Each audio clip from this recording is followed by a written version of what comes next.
I never thought my retirement plan would involve a standoff with an HOA security guard on my own property, but life has a way of throwing curveballs when you least expect them. There I was, driving up the winding dirt road to my cabin after a supply run to town, only to find a white SUV with Mountain Vista Security emblazoned on the side blocking my driveway. A man in an ill-fitting uniform stepped out, hand raised like a small-town cop at a speed trap. "Resident ID and vehicle registration, please," he demanded, not even bothering with a greeting. I stared at him through my truck window, wondering if this was some elaborate prank. "Excuse me? You need to present proper identification to enter Mountain Vista Estates," he repeated, puffing out his chest. "Board policy as of last week." The problem was, there was no Mountain Vista Estates. At least, not where my property stood. I'd purchased nearly 2,000 acres of this mountain 5 years ago when I retired from the Marines. It was just me, the wildlife, and the occasional hiker who strayed too far off the public trail. No homeowners association in sight, until today, apparently. My name is Kyle Forrest. After 22 years of military service, 4 deployments, and enough paperwork to deforest a small country, I'd saved enough to buy my slice of heaven in the Colorado Rockies. The cabin I built with my own hands sat at the end of this very driveway, the one this stranger was now blocking with his ridiculous SUV and even more ridiculous authority. "There must be some misunderstanding," I said, trying to keep my voice even. "This is private property." "My property." The guard, a guy probably half my age with a name tag reading Tucker, gave me a condescending smile. "Sir, this entire area was incorporated into Mountain Vista Estates 3 months ago.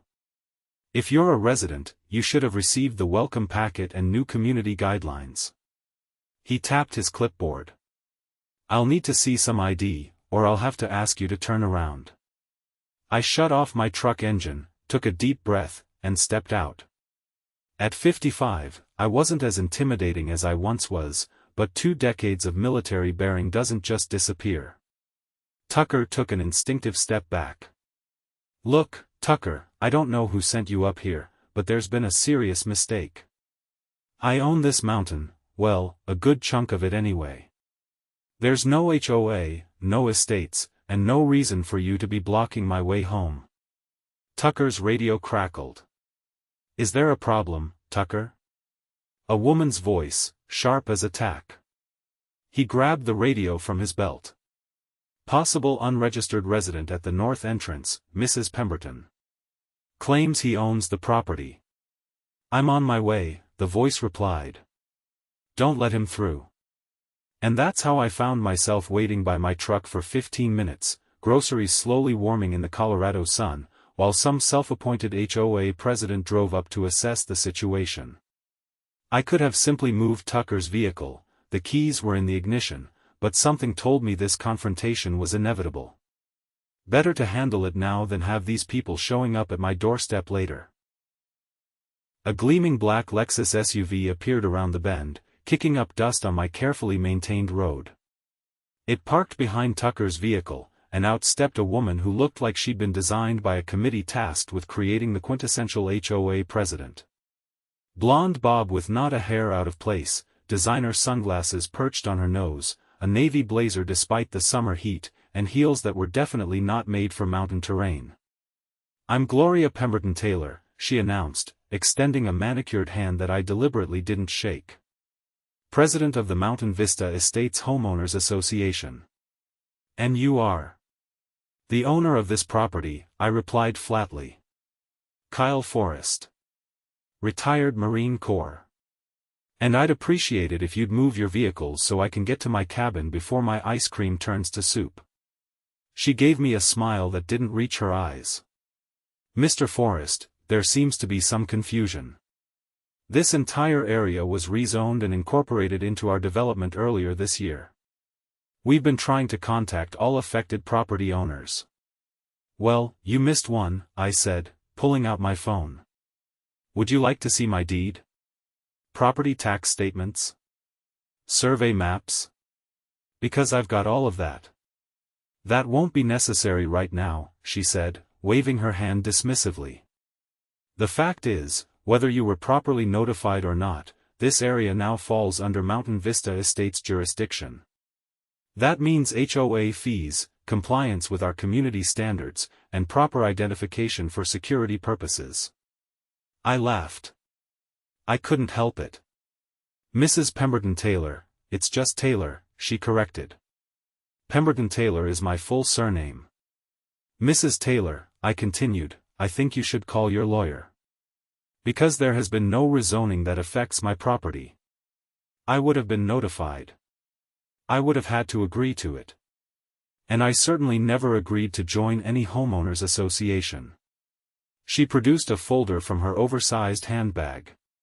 Perhaps this will clear things up, she said, handing me what looked like a legal document with the county seal. Resolution 347B, passed by the county commissioners 3 months ago. It expanded the township limits to include this entire mountain range and approved our master-planned community.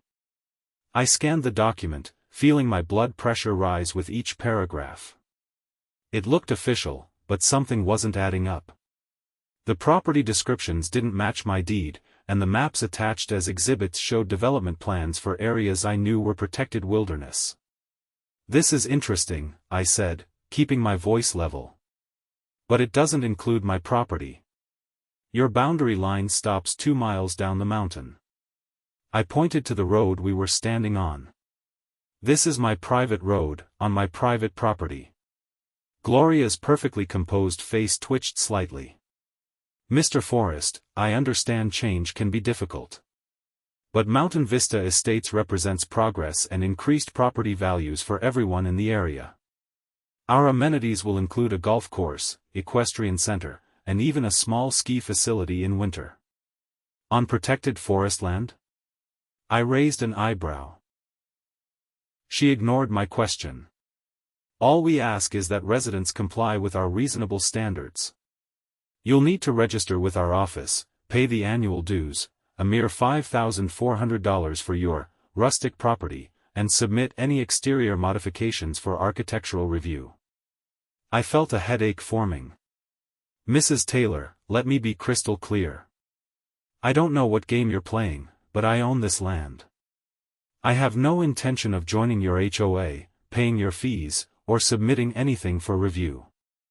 Now, please move your vehicles so I can go home. Her smile vanished completely. I'm afraid I can't do that until you show proper identification and acknowledge receipt of our community guidelines. She nodded to Tucker, who produced another clipboard with forms attached. It's just a formality. That's when I noticed the construction vehicles parked about half a mile down the mountain. Bulldozers. Earth movers. The kind of equipment you bring when you're planning to reshape a landscape. What's happening down there? I asked, pointing. Phase 1 of our development, Gloria said, a note of pride entering her voice. We're breaking ground on the Welcome Center and model homes next week. Your cabin will be part of our Wilderness Retreat section. Very exclusive. Very desirable. The pieces started falling into place. This wasn't a mistake, it was a land grab. Someone had falsified documents to incorporate my property into their development, probably hoping I wouldn't notice until it was too late. I need you both to leave, I said firmly. You're trespassing on private property. I'm going to my cabin now, and then I'm calling the sheriff. Gloria's expression hardened. That would be unwise, Mr. Forrest. We have all the proper approvals and permits. Fighting this will only cost you money and goodwill with your new neighbors. I walked back to my truck, pulled out my wallet, and retrieved a business card. This is my attorney, Hector Ramirez. Former JAG lawyer. If you have any questions about my property boundaries, direct them to him. I handed her the card. Now move your vehicles. She glanced at the card, then tucked it into her pocket. I see you're going to be difficult. Tucker, call for backup. Mr. Forrest needs an escort off the property. Tucker looked uncomfortable but reached for his radio. I'd had enough. I walked to his security vehicle, reached through the open window, and removed the keys from the ignition. "Hey," he protested. "I'm not leaving my own property," I said calmly. "But you two certainly are. Now, Mrs. Taylor, unless you want me to call the sheriff and report you for trespassing and attempting to block access to my home, I suggest you both leave immediately." Gloria's face flushed red. "You can't just." "I can," I interrupted. "And I am. This is private property.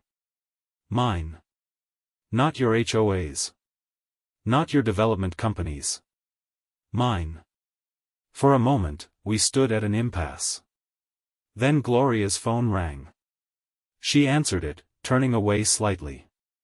"Yes, we're at the north entrance." "No, he's being uncooperative." "Are you sure?"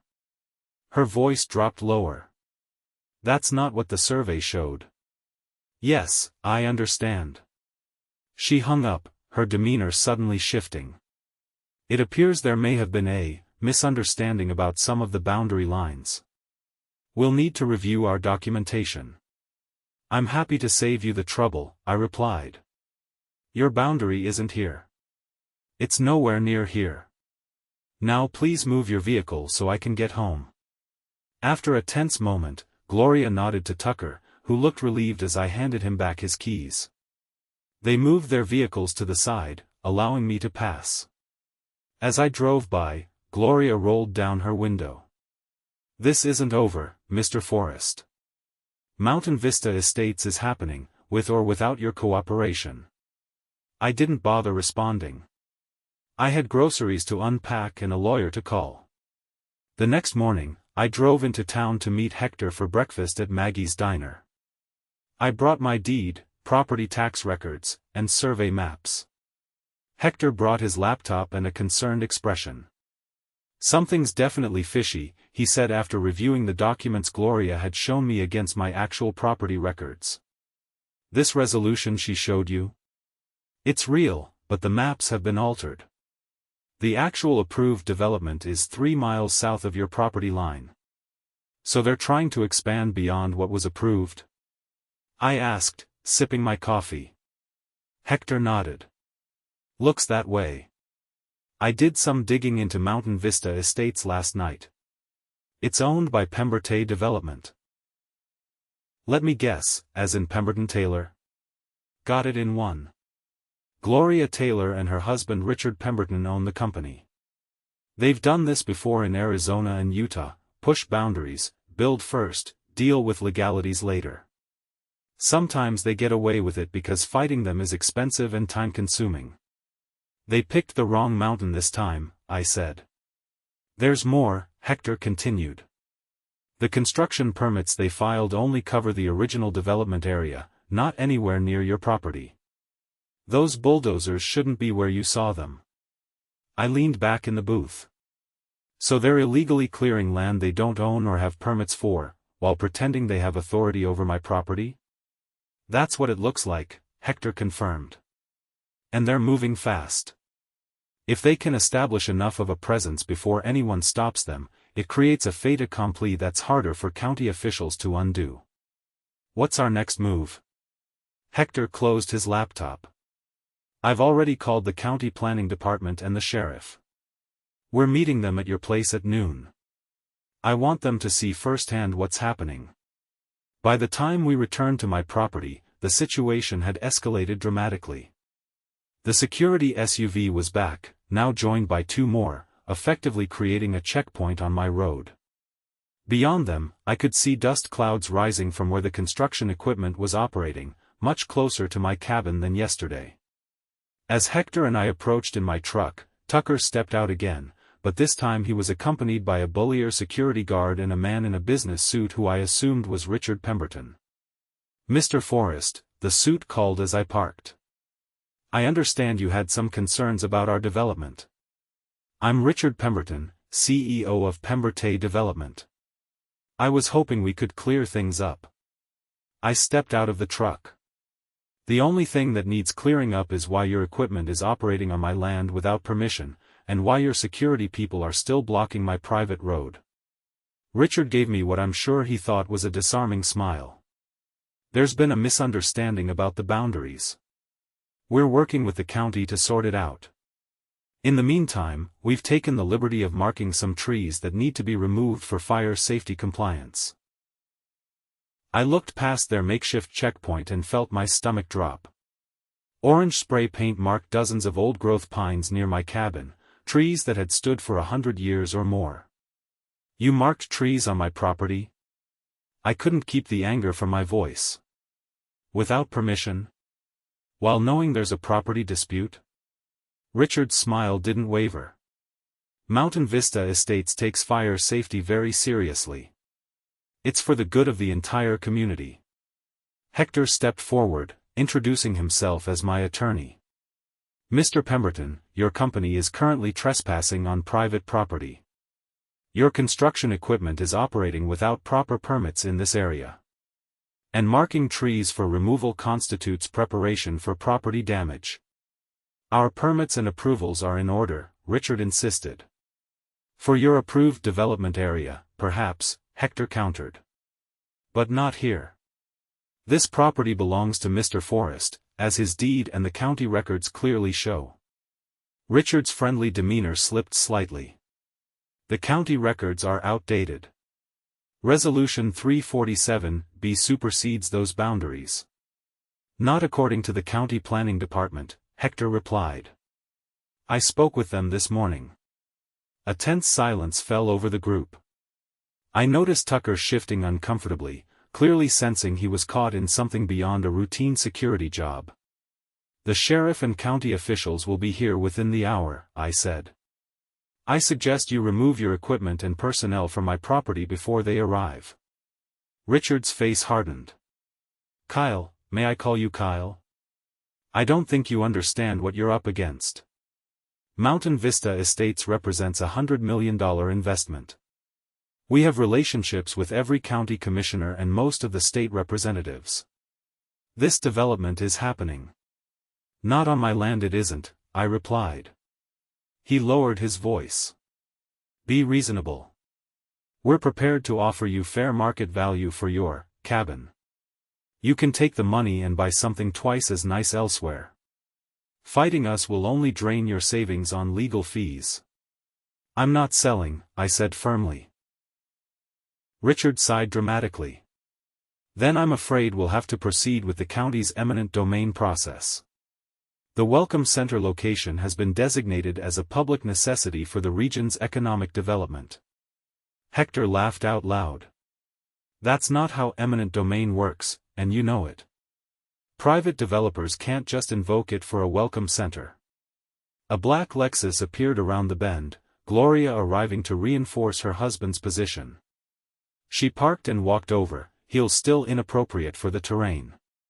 Richard, what's happening? She asked, eyeing me with disdain.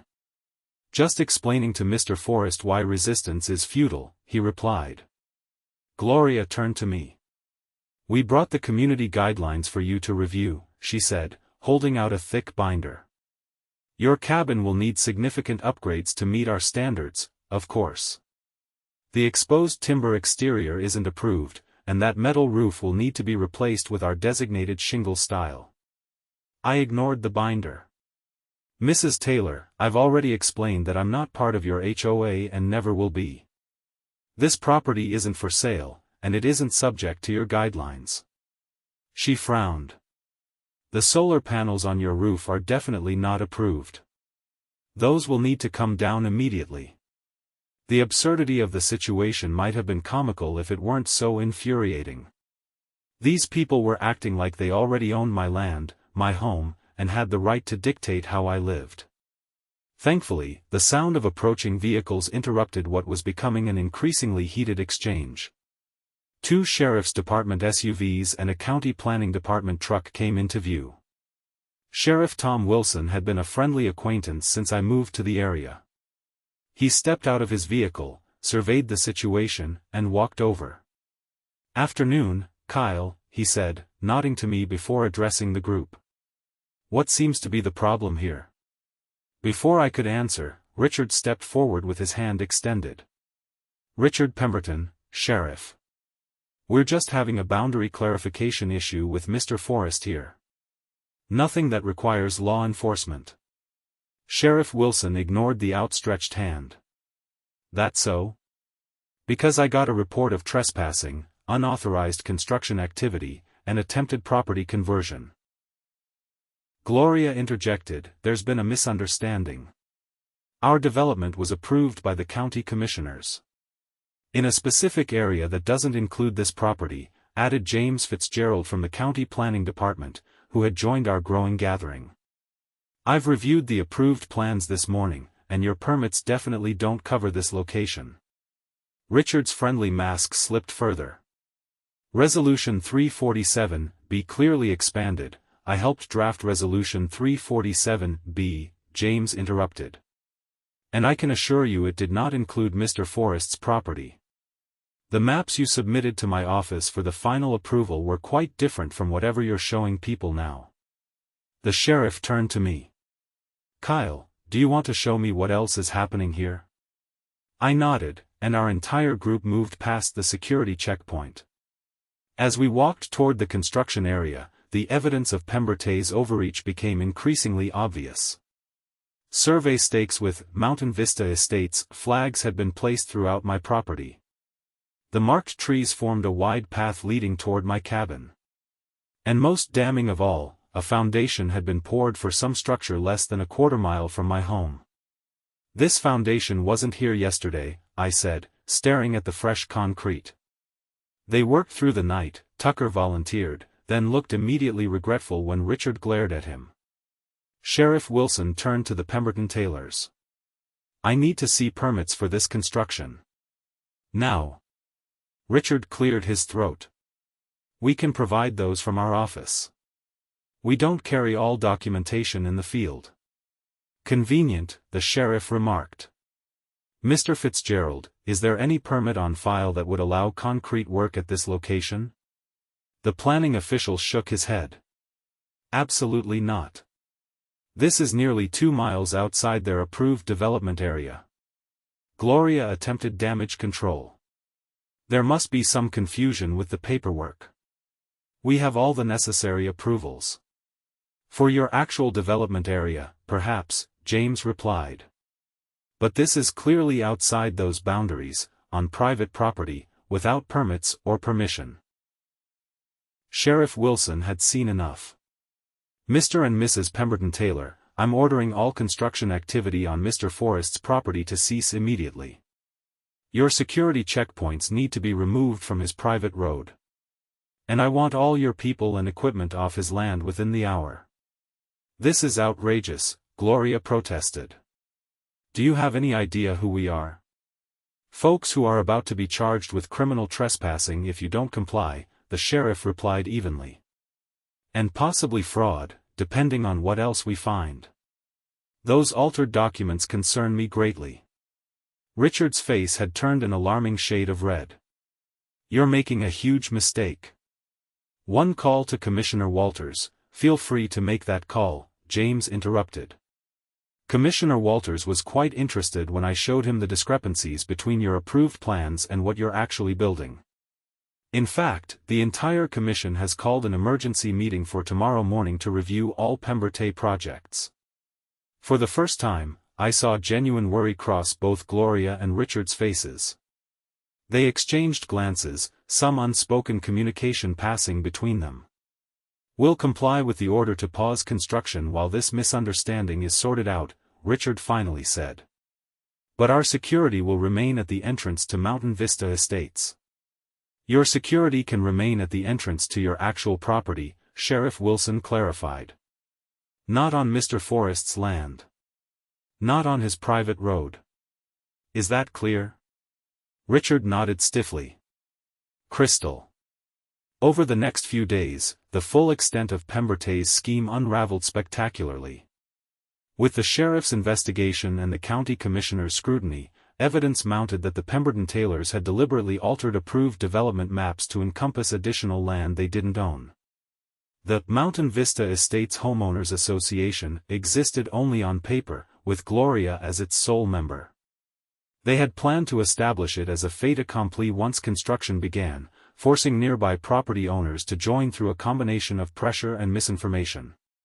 Most damning of all, their construction crews had illegally cleared protected forest land, damaged a protected watershed, and poured foundations without proper environmental impact studies or building permits. A week after our confrontation, Sheriff Wilson arrived at my cabin with news. "Thought you'd want to hear it from me first," he said as we sat on my porch overlooking the valley. "Richard and Gloria Pemberton Taylor were arrested this morning. Charges include fraud, trespassing, environmental violations, and submitting falsified documents to government agencies." I sipped my coffee, feeling more relieved than vindicated. "What about their development?" "The county has revoked all permits pending a complete review. From what I hear, their investors are pulling out fast. Mountain Vista Estates is effectively dead." He paused. "But that's not all. Turns out this isn't the first time they've tried this scheme. Utah authorities are reopening a case from 3 years ago where they pulled something similar. So they might face charges there too?" Sheriff Wilson nodded. "And in Arizona. Once news of their arrest hit the wire, complaints started flooding in from previous developments that never materialized after they collected investor money. The irony wasn't lost on me. The Pemberton Taylors had tried to steal my mountain and impose their rules on my home.